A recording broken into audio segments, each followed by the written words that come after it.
Hello friends, সবাইকে welcome জানাই নতুন একটি ভিডিওতে। এই মুহূর্তে যে আপডেটটির দিকে নজর রাখবো, বিগ ব্রেকিং নিউজের দিকে নজর রাখবো, সেটি হচ্ছে ৭৩,৯৭৮ জন গ্রুপ ডি পরীক্ষা বাতিলের দাবিতে মামলা কলকাতা হাইকোর্টে। মাদ্রাসা সার্ভিস কমিশনের সদ্য পরীক্ষা হয়ে যাওয়া গ্রুপ ডি নিয়োগের পরীক্ষা বাতিল করতে হবে, এমনই দাবি কলকাতা হাইকোর্টের কাছে। যারা আগেই পরীক্ষা দিয়েছিলেন, অর্থাৎ ২৪,৫৭৭ জনের পক্ষ থেকে হাইকোর্টে মামলা হলো সদ্য পরীক্ষা হয়ে যাওয়া চাকরি প্রার্থী গ্রুপ ডি পরীক্ষার্থীদের পরীক্ষা বাতিল করার জন্য। সেই মামলায় তাৎপর্যপূর্ণ নির্দেশ দিয়েছেন মাননীয় বিচারপতি অমৃতা সিনহা। তো কি নির্দেশ দিলেন মাননীয় বিচারপতি, কেন পরীক্ষা বাতিলের দাবি উঠল, কতদিনের মধ্যে রেজাল্ট প্রকাশের নির্দেশ দিলেন, মামলাটির শুনানির পুঙ্খানুপুঙ্খ বাংলায় ব্যাখ্যা থাকবে এই ভিডিওর মধ্যে। কোনো রকম স্কিপ না করে শেষ পর্যন্ত দেখার অনুরোধ রইল। তো চলুন বিস্তারিতটা আমরা জেনে নিই। তো গতকাল অর্থাৎ 10ই জুলাই 2024 তারিখের কোর্ট নাম্বার 14তে মাননীয় বিচারপতি অমৃতা সিনহা তার এজলাসে ডেইলি যে কজ লিস্ট, সেই কজ লিস্টের 7 নম্বর সিরিয়ালে এই মামলাটি শুনানির জন্য লিস্টেড ছিল। তো অলরেডি এর আগে এই মামলাটি অন্য একটি বেঞ্চে উঠেছিল, মাননীয় বিচারপতি সৌগত ভট্টাচার্যের বেঞ্চে উঠেছিল।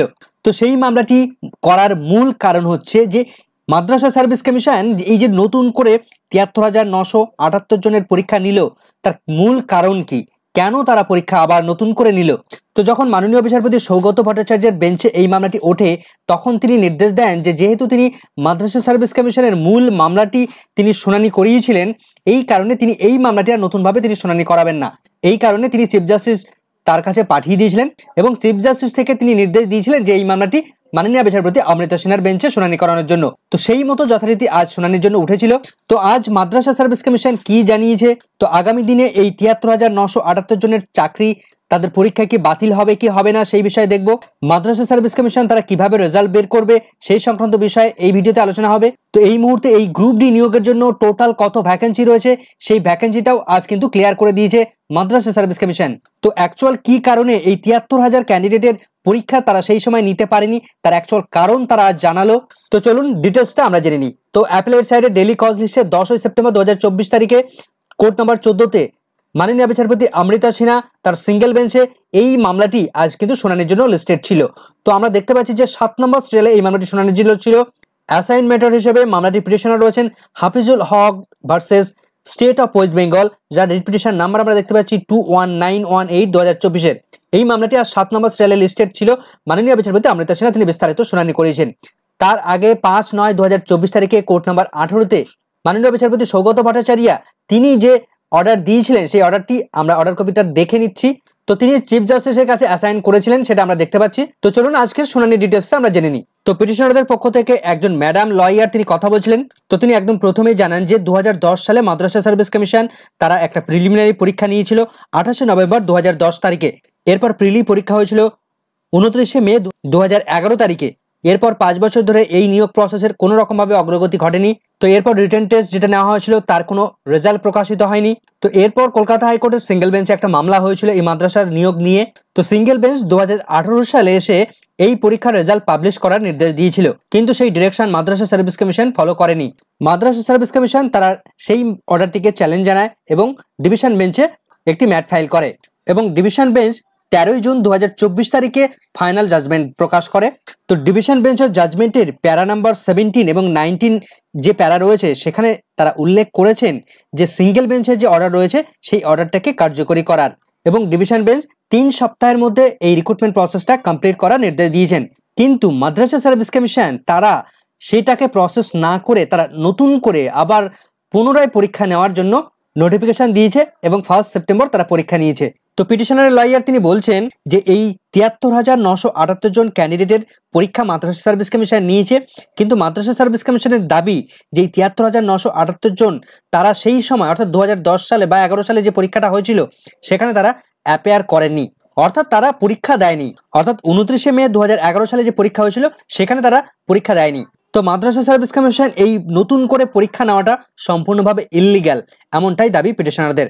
মাদ্রাসা সার্ভিস কমিশন তারা 24,577 জন ক্যান্ডিডেট যারা পরীক্ষা দিয়েছিল তাদের লিস্টও প্রিপেয়ার করেছে বা পাবলিশ করেছে তাদের ওয়েবসাইটে। তো এসব শুনে মাননীয় বিচারপতি অমৃতা সিনহা তিনি বলেন যে আপনারা 2011 সালে পরীক্ষায় বসেছিলেন, কিন্তু সেই তার রেজাল্ট মাদ্রাসা সার্ভিস কমিশন তারা কখনোই প্রকাশ করেনি এবং তারা পুনরায় নতুন করে আবার পরীক্ষা নিয়েছে।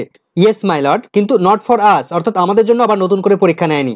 তো বিচারপতি নোটিফিকেশনটা দেখতে চান এবং বলেন 1 সেপ্টেম্বর এই পরীক্ষাটাকে নেওয়া হয়েছে। Yes my lord. বিচারপতি বলেন ইয়েস, তারপর কি ঘটেছে? তো আপনার এই মুহূর্তে প্রেয়ার কি রয়েছে? তো পিটিশনারের লয়ার বলেন যে যদি এই 73,000 ক্যান্ডিডেট তারা এলিজিবল হয়, তাহলে 13 বছরের মধ্যে মাদ্রাসা সার্ভিস কমিশন কেন পরীক্ষা গ্রহণ করলো না? কেন 13 বছর পরে এসে এই মুহূর্তে এসে তারা পরীক্ষা নিচ্ছে?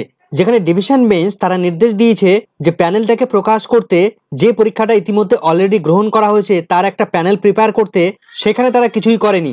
তো এরপর মাদ্রাসা সার্ভিস কমিশনের লয়ার তিনি কথা বলা শুরু করেন এবং তিনি বলেন, মাই লর্ড, এই রিক্রুটমেন্ট প্রসেসটা 2011 সালে শুরু হয়েছিল এবং বর্তমানে 2024 সালে এসে তারা আবার নতুন করে পরীক্ষা নিচ্ছে। তো এই কথা শুনে মাননীয় বিচারপতি অমৃতা সিনহা তিনি প্রচন্ড রেগে যান। তিনি বলেন, it's a shame of you take 14 years to conduct examination. মানে কড়া ভাষায়, তীব্র ভাষায় তিনি এই কথাগুলো বলেছেন। তো মাদ্রাসা লয়ার তিনি বলেন, পিটিশনারদের পরীক্ষা দিতে হয়নি এই মুহূর্তে, তাদের রেজাল্ট শুধুমাত্র প্রকাশের অপেক্ষায় রয়েছে। তো বিচারপতি বলেন, হোয়াই? আপনারা 14 বছর টাইম নিয়েছেন একটা পরীক্ষার রেজাল্ট বের করতে? আপনারা তো এই 14 ইয়ার্সে সমস্ত ডেটাকে ম্যানিপুলেশন করে ফেলেছেন। তো মাদ্রাসার লয়ার তিনি অ্যানালাইসিস করার চেষ্টা করছিলেন। তো বিচারপতি বলেন, আমি ডিটেলস শুনতে চাই না, আপনারা কখন কবে রেজাল্ট প্রকাশ করবেন বলুন। তো মাদ্রাসার লয়ার তিনি বলেন, ডিভিশন বেঞ্চের নির্দেশ অনুসারে আমরা রেজাল্ট পাবলিশ করব। তো ডিভিশন বেঞ্চ 3 মাসের মধ্যে রেজাল্ট প্রকাশের নির্দেশ দিয়েছিল, সেই মতোই তারা রেজাল্ট প্রকাশ করবে। তো ডিভিশন বেঞ্চ নির্দেশ দিয়েছিল 13 জুন 2024 তারিখে। তো তারপর 3 মাস সময় পেরিয়ে যাচ্ছে, শেষ হচ্ছে 13 সেপ্টেম্বর 2024 তারিখ। তো মাননীয় বিচারপতি তিনি বলেন, আজকের ডেটটা কি, কত তারিখ আজকে? তাহলে বিচারপতি বলেন, তাহলে আপনাদের কাছে মাত্র 2 দিন টাইম আছে। তিনি বলেন, declare the result, come back, অর্থাৎ রেজাল্ট বের করুন, তারপর এখানে আসুন। কড়া ভাষায় মন্তব্য মাননীয় বিচারপতির। এরপরে মাদ্রাসার লয়ার তিনি কিভাবে পরীক্ষা হয়েছিল, কটা ফেজে পরীক্ষা হয়েছিল সেটা অ্যানালাইসিস করতে যাচ্ছিলেন। সেই সময় মাননীয় বিচারপতি তিনি প্রশ্ন করেন যে আপনাদের ভ্যাকেন্সি কত রয়েছে? মাদ্রাসার লয়ার তিনি আমতা আমতা করে বলছিলেন যে মাই লর্ড, 250 থেকে 300 ভ্যাকেন্সি হতে পারে। অর্থাৎ টোটাল ভ্যাকেন্সি কিন্তু আজ ডিক্লেয়ার করে দিল মাদ্রাসা সার্ভিস কমিশন, এই গ্রুপ ডি নিয়োগের মাত্র 250 থেকে 300টি ভ্যাকেন্সি রয়েছে। এরপরে মাননীয় বিচারপতি প্রশ্ন করেন যে আপনাদের কতজন ক্যান্ডিডেট অ্যাপিয়ার করেছিল পরীক্ষায়? তখন তারা জানান যে টোটাল 1 লক্ষ ক্যান্ডিডেট এই পরীক্ষায় অ্যাপিয়ার করেন। তো বিচারপতি প্রশ্ন করেন, আপনারা কত টাকা কালেক্ট করেন? তো বিচারপতি বলেন, যাই হোক। এরপর মাদ্রাসা সার্ভিস কমিশনের লয়ার তিনি বলেন যে মাই লর্ড, 3টি সেশনে যে পরীক্ষাটা নেওয়া হয়েছিল তার ফার্স্ট সেশনের যে অ্যান্সার কি প্রকাশ করা হয়েছিল বা অ্যান্সার কি রেডি করা হয়েছিল, সেই অ্যান্সার কি দিয়ে বাকি 2টি সেশনের যে অ্যান্সার হবে সেটাকে রিপ্লেস করা হয়েছিল, বা প্রথম সেশনের অ্যান্সার দিয়ে বাকি 2টি সেশনের রেজাল্ট এভ্যালুয়েশন করা হয়েছিল। তার ফলে এই টেকনিক্যাল প্রবলেমের জন্যই তারা রেজাল্ট প্রকাশ করতে পারেনি। তো 2010 সালে 3টি সেশনে পরীক্ষা নেওয়া হয়েছিল। তো ফার্স্ট সেশনে তারা যখন রেজাল্ট প্রিপেয়ার করতে যায় তখন তাদের টেকনিক্যাল প্রবলেম হয়েছিল। তো মাননীয় বিচারপতি তিনি এই সমস্ত কিছু কথা শুনতে চাইলেন না। তো মাননীয় বিচারপতি তিনি প্রশ্ন করেন যে আপনারা যে 73,000 ক্যান্ডিডেটের আবার পরীক্ষা নিচ্ছেন, এখানে কত ভ্যাকেন্সি রয়েছে? আপনারা যে নতুন করে পরীক্ষা নিচ্ছেন, যে নোটিশ পাবলিশ করেছেন, তার রেসপেক্টে কত ভ্যাকেন্সি আছে আপনাদের কাছে? তো পর্ষদের লয়ার বলেন যে 300 ভ্যাকেন্সি আছে। তো বিচারপতি বলেন যে আপনারা 2010 সালে নোটিফিকেশন দিয়ে জানিয়েছেন যে 300 ভ্যাকেন্সি আছে, আর আজকের দিনে এসে 24 সালে এসে 14 বছর পরে এসে নতুন করে নোটিফিকেশন দিচ্ছেন আর বলছেন 300 ভ্যাকেন্সি আছে, আবার নতুন করে পরীক্ষা নিচ্ছেন।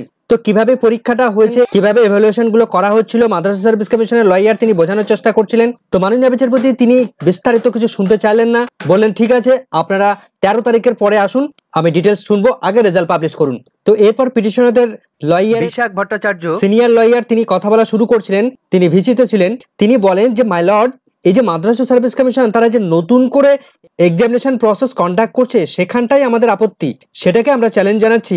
যে সমস্ত ক্যান্ডিডেটদেরকে একবার সুযোগ দেওয়া হয়েছিল 2010 সালে বা 11 সালে, তাদেরকে নতুন করে 2024 সালে এসে 13 বছর পর 14 বছর পরে এসে তাদেরকে পুনরায় সুযোগ দেওয়া হচ্ছে, এই বিষয়টাতে আমরা চ্যালেঞ্জ জানাচ্ছি। তো এরপর মাননীয় বিচারপতি তিনি বলেন প্লিজ কাম।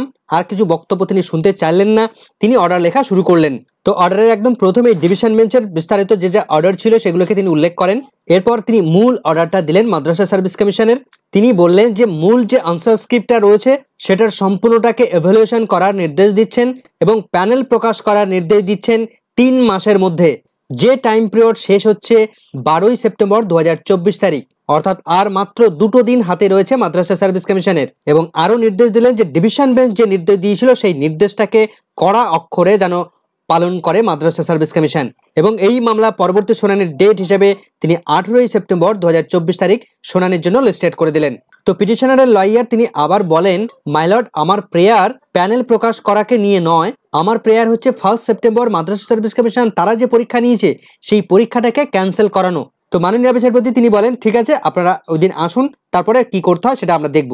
তবে মাদ্রাসা সার্ভিস কমিশন তারা রেজাল্ট প্রকাশ করবে, কিন্তু সমস্ত নিয়োগ প্রসেসটা এই কোর্টের তত্ত্বাবধানেই সম্পূর্ণ হবে, এমনটাই নির্দেশ দিলেন মাননীয় বিচারপতি অমৃতা সিনহা। তো এভাবেই গতকাল মাদ্রাসা সার্ভিস কমিশনের গ্রুপ ডি পরীক্ষার নতুন যে মামলা হয়েছে সেই মামলার শুনানি প্রক্রিয়া সম্পন্ন হয়েছে। তাহলে এখান থেকে মূল যে বক্তব্য বেরিয়ে এসছে যে 12 সেপ্টেম্বর 2024 তারিখ মাদ্রাসা সার্ভিস কমিশন তারা রেজাল্ট প্রকাশ করতে চলেছে, এই দিন তাদের লাস্ট ডেট এবং এই মাদ্রাসা সার্ভিস কমিশনের পরীক্ষায় টোটাল মাত্র 300টি ভ্যাকেন্সি রয়েছে।